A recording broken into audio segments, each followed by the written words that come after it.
Capítulo 2. Na minha cabeça, o presidente Snow deveria ser visto em pilares de mármore adornados com bandeiras gigantescas. É perturbador vê-lo cercado de objetos comuns em minha sala. É como tirar a tampa de uma panela e encontrar uma víbora com os dentes arreganhados em vez de cozido. O que poderia estar fazendo aqui? Minha mente volta rapidamente aos dias de abertura de outras turnês da Vitória. Lembro-me de ter visto os tributos vitoriosos com seus mentores e estilistas. Até alguns oficiais do alto escalão do governo apareciam vez ou outra. Mas nunca havia visto o presidente Snow.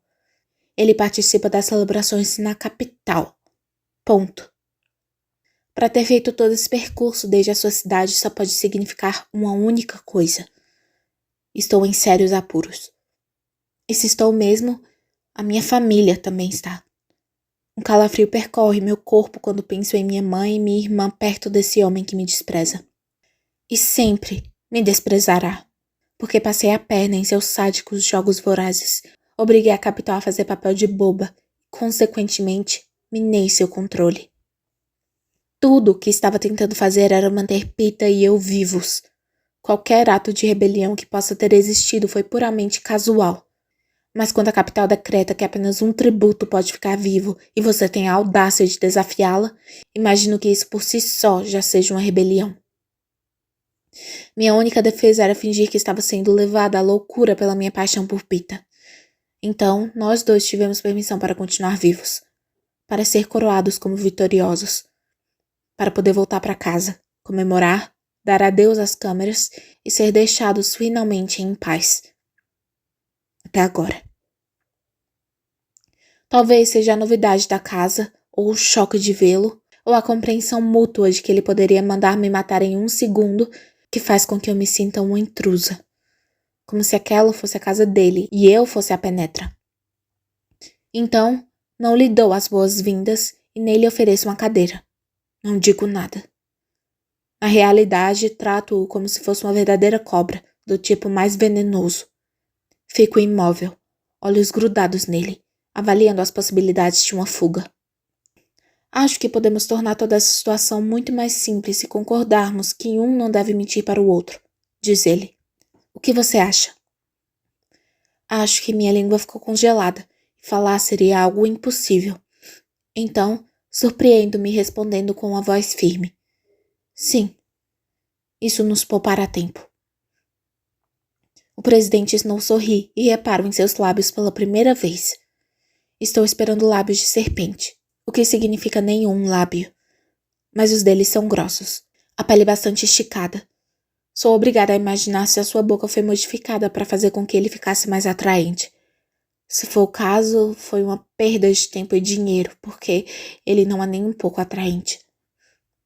Meus conselheiros estavam preocupados com a possibilidade de você ser uma pessoa difícil, mas você não está planejando ser uma pessoa difícil, está?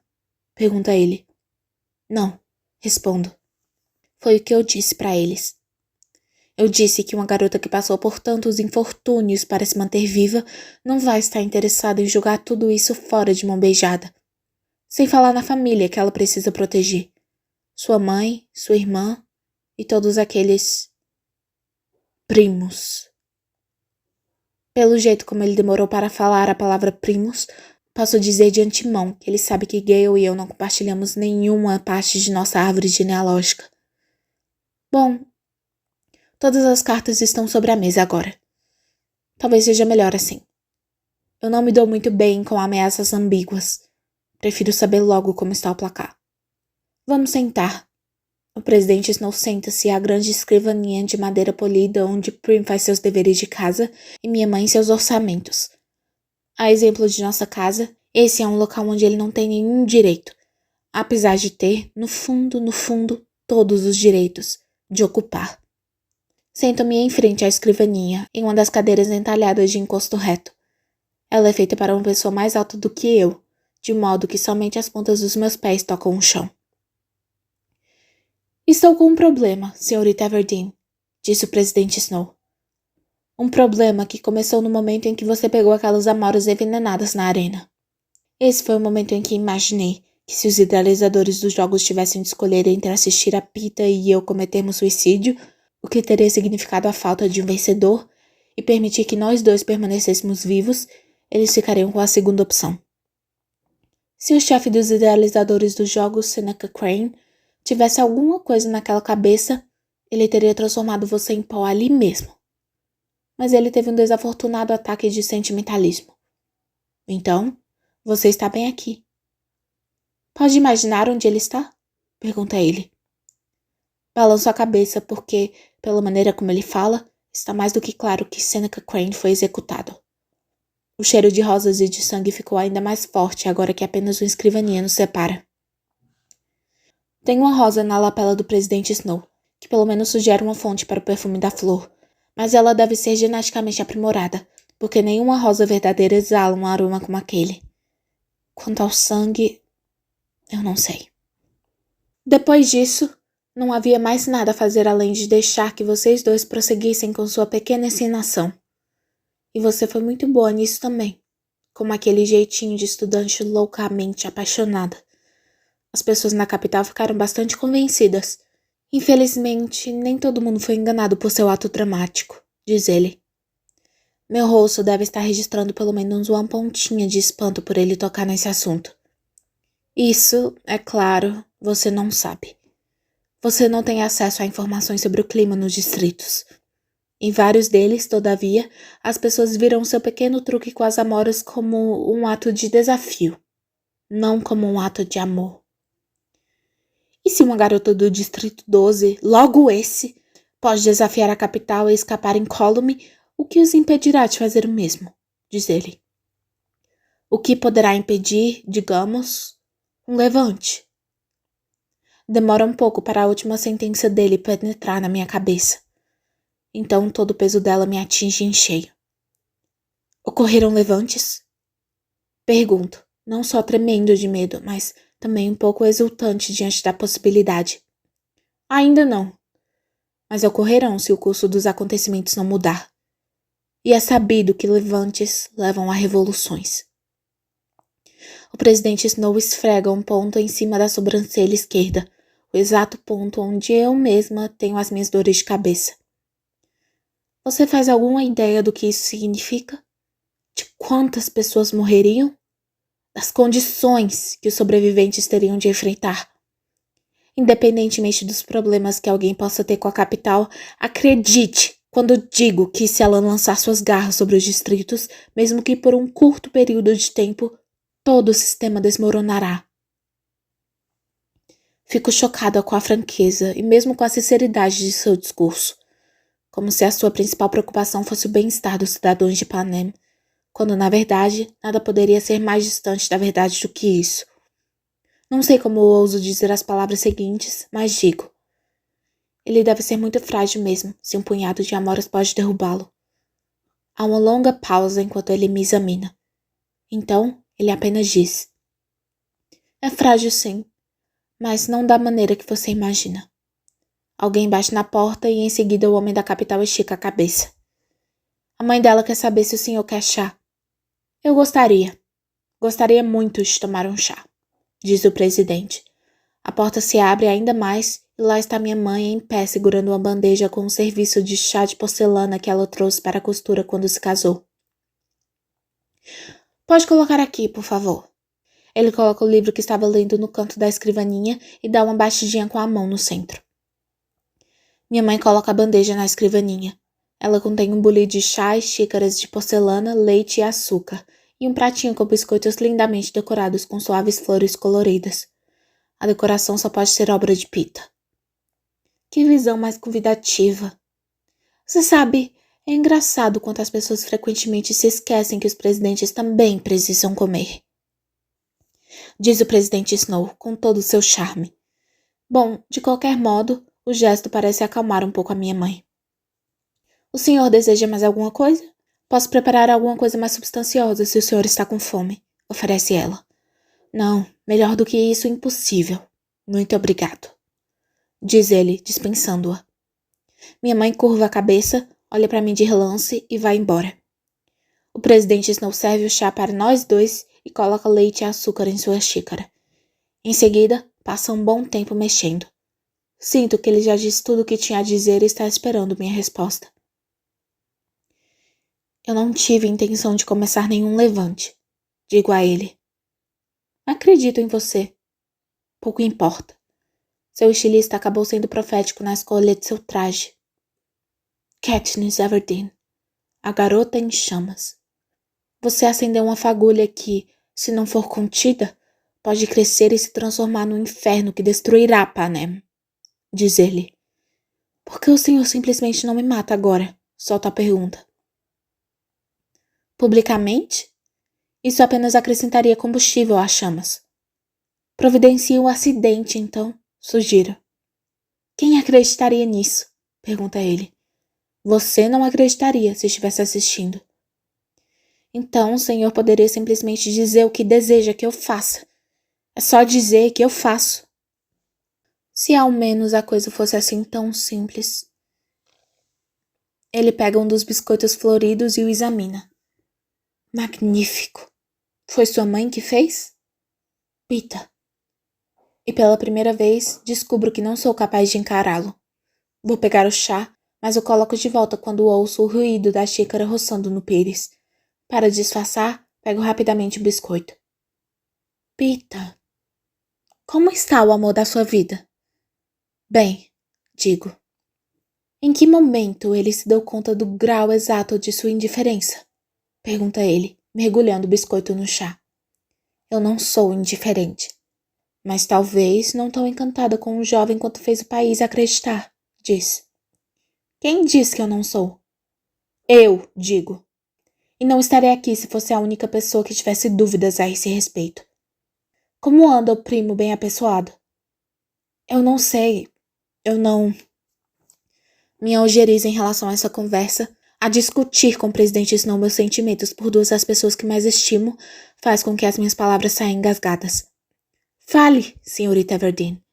Posso matá-lo facilmente se não chegarmos a uma resolução feliz, disse o presidente. Você não está fazendo nenhum favor a ele desaparecendo na floresta em sua companhia todos os domingos. Se ele sabe disso, o que mais ele sabe? E como ele sabe disso? Muitas pessoas podiam dizer a ele que Gale e eu passamos nossos domingos caçando. Por acaso não aparecemos no fim de cada um desses dias abarrotados de caça? E não fazemos isso há anos. A verdadeira questão é o que ele acha que acontece na floresta além do Distrito 12. Certamente não temos sido rastreados lá. Ou temos? Será que fomos seguidos? Isso parece impossível. Pelo menos de ser feito por uma pessoa. Câmeras? Até agora não havia passado pela minha cabeça. A floresta sempre foi o nosso local mais seguro. Nosso local além do alcance da capital, onde somos livres para dizer o que sentimos, para ser o que realmente somos. Pelo menos antes dos jogos. Se temos sido observados, então, o que eles viram? Duas pessoas caçando, dizendo coisas traiçoeiras contra a capital? Sim, não resta dúvidas. Mas não duas pessoas que se amam. O que parece ser a conclusão do presidente Snow. Estamos livres dessa acusação. A menos que...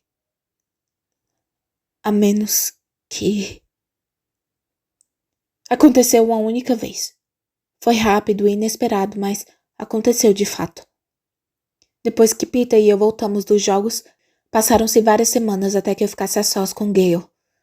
No início, eram as celebrações obrigatórias. Um banquete para os vitoriosos para o qual somente as pessoas dos mais altos escalões eram convidadas. Um feriado para todo o distrito com comida de graça e animadores trazidos da capital. O dia da parcela, o primeiro de 12, em que pacotes de comida foram entregues a todas as pessoas do distrito. Essa foi a minha celebração favorita.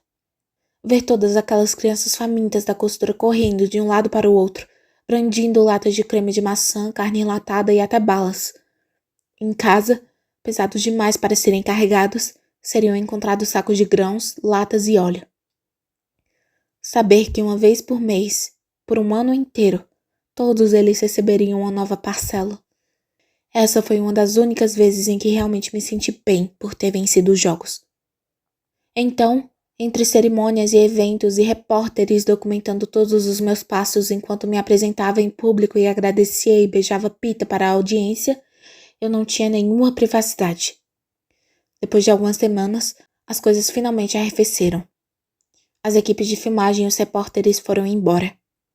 Pita e eu assumimos a fria relação que tínhamos tido desde então. Minha família se estabeleceu em nossa casa na Aldeia dos Vitoriosos. A vida cotidiana do Distrito 12, trabalhadores nas minas, crianças na escola, voltou à sua rotina e a seu ritmo normais. Esperei até achar que o território estava de fato limpo e então, num domingo, sem dizer nada a ninguém, levantei-me horas antes do nascer do sol e me encaminhei para a floresta. A temperatura ainda estava quente o suficiente para que não precisasse de casaco. Levei um saco cheio de comidas especiais, galinha fria, queijo, pães assados e laranjas. Na minha antiga casa, vesti minhas botas de caçada. Como de costume, a cerca não estava eletrificada, e foi simples deslizar para a floresta e pegar meu arco e as minhas flechas. Fui para o nosso local, meu e de Gale, onde tomamos café da manhã juntos na manhã da colheita que me mandou para os jogos. Esperei por pelo menos 2 horas. Tinha começado a pensar que ele havia desistido de mim nas semanas que haviam passado, ou que ele não gostava mais de mim, ou até que me odiava. E a ideia de perdê-lo para sempre, meu melhor amigo, a única pessoa a quem confiei meus segredos, era tão dolorosa que eu mal conseguia suportar. Não depois de tudo mais que havia acontecido. Senti as lágrimas escorrendo em meus olhos e a garganta começando a se fechar, como sempre ocorria quando fico chateada. Então, levantei os olhos e lá estava ele, a 3 metros de distância, apenas me observando. Sem nem mesmo pensar, dei um salto e o abracei com força, deixando escapar um estranho som que misturava riso, engasgo e choro. Ele me abraçava com tanta força que eu nem conseguia ver seu rosto, e demorou um bom tempo até que me soltasse. Então, ele já não tinha muita escolha, porque eu estava tendo uma crise de soluços tão inacreditável que precisava urgentemente beber alguma coisa. Naquele dia, fizemos o que sempre fazíamos. Tomamos nosso café da manhã, caçamos, pescamos e colhemos, conversamos sobre as pessoas da cidade, mas não sobre nós, sua nova vida nas minas, o período que passei na arena. Sobre outras coisas apenas. Quando estávamos no buraco do muro que fica próximo ao prego, acho que eu realmente já estava acreditando que as coisas poderiam voltar a ser como sempre foram. Que poderíamos ser como sempre fomos. Havia entregue toda a caça para Gale vender, já que tínhamos comida de sobra agora. Disse para ele que não iria ao prego dessa vez, mesmo estando com muita vontade de aparecer por lá, porque minha mãe e minha irmã não sabiam nem mesmo que eu tinha saído para caçar, e ficariam imaginando onde eu poderia estar. Então, de repente, enquanto eu sugeria assumir as armadilhas que precisavam de um cuidado diário, ele segurou meu rosto e me beijou. Eu estava completamente desesperada. Alguém poderia pensar que depois de todas aquelas horas que passei com Gale, observando-o falar e rir e se preocupar, eu saberia tudo o que deveria saber sobre os lábios dele. Mas não imaginava como eles eram tão cálidos em contato com os meus. Ou que aquelas mãos, que podiam montar as mais intricadas armadilhas, pudessem me prender com a mesma facilidade. Acho que alguma espécie de ruído escapou do fundo da minha garganta. Eu lembrei vagamente dos meus dedos, bem fechados e pousados em seu tórax. Então, ele me soltou e disse: eu precisava fazer isso, pelo menos uma vez. E foi embora. Apesar de o sol estar se pondo e de minha família estar possivelmente preocupada, sentei-me ao lado de uma árvore próxima ao muro. Tentei decifrar o que estava sentindo em relação ao beijo. Se tinha gostado dele ou se ele tinha me deixado indignada. Mas só me lembrava de fato da pressão dos lábios de Gale e do aroma das laranjas, que ainda estava perceptível em sua pele. Não tinha sentido comparar aquele beijo com os muitos que eu trocara com Pita. Ainda não estava claro para mim se algum deles havia realmente contado. Por fim, fui para casa. Naquela semana, cuidei das armadilhas e deixei a carne com Hazel. Mas só vi Gale no domingo seguinte. Tinha um discurso na ponta da língua, sobre como não queria um namorado e nunca tinha planejado me casar, etc. e tal. Mas acabei não usando. Gale se comportou como se o beijo jamais houvesse acontecido. De repente, ele estava esperando que eu dissesse alguma coisa. ou que eu retribuísse o beijo. Em vez disso, a exemplo dele, simplesmente fingi que a coisa jamais acontecera. Mas havia acontecido. Gale havia despedaçado alguma espécie de barreira invisível entre nós dois com aquele beijo. Qualquer esperança que eu pudesse ter tido de reatar o nosso antigo e descomplicado relacionamento. Seja lá o que eu pudesse estar fingindo, jamais poderia voltar a olhar para aqueles lábios da maneira como sempre olhei. Tudo isso passa como um raio na minha cabeça, enquanto os olhos do presidente Snow fixam-se em mim, logo depois de sua ameaça de matar Gale. Como fui estúpida em pensar que a capital simplesmente me ignoraria assim que eu voltasse para casa. Talvez eu não soubesse nada sobre os potenciais levantes, mas sabia que eles estavam zangados comigo. Em vez de agir com a extrema cautela que a situação exigia, o que foi que eu fiz? Do ponto de vista do presidente, ignorei Pita e ostentei minha preferência pela companhia de Gale diante de todo o distrito. E ao fazer isso, deixei bem claro que estava, na realidade, fazendo pouco da capital. Agora havia deixado Gale em perigo, e sua família e a minha família, e Pita também, em função da minha falta de cuidado. Por favor, não faça nenhum mal a Gale, sussurro. Ele é só um amigo meu. Ele é meu amigo há anos. Nossa relação não passa disso. Além do mais, agora todo mundo pensa que nós somos primos. Só estou interessado em como isso afeta sua dinâmica com Pita, e, portanto, como isso afeta o clima nos distritos, diz ele. Vai ser a mesma coisa na turnê. Estarei apaixonada por ele como estava antes. Como você está agora, corrige o presidente Snow. Como estou agora, confirmo. Só que o seu desempenho terá de ser bem melhor para que os levantes possam ser evitados, diz ele. Essa turnê será a nossa única chance de controlarmos essa situação. Eu sei. Vou me empenhar. Vou convencer todo mundo nos distritos que não estava desafiando a capital, de que estava loucamente apaixonada. O presidente Snow se levanta e limpa os lábios grossos com o guardanapo. Mire mais alto caso você esteja falhando. Como assim? Como é que eu vou mirar mais alto? Pergunto. Convença a mim. Ele joga o guardanapo e pega o livro. Não estou olhando para ele quando se dirige à porta. Então, estremeço quando sussurra em meu ouvido. A propósito, estou sabendo do beijo. Em seguida, a porta se fecha atrás dele.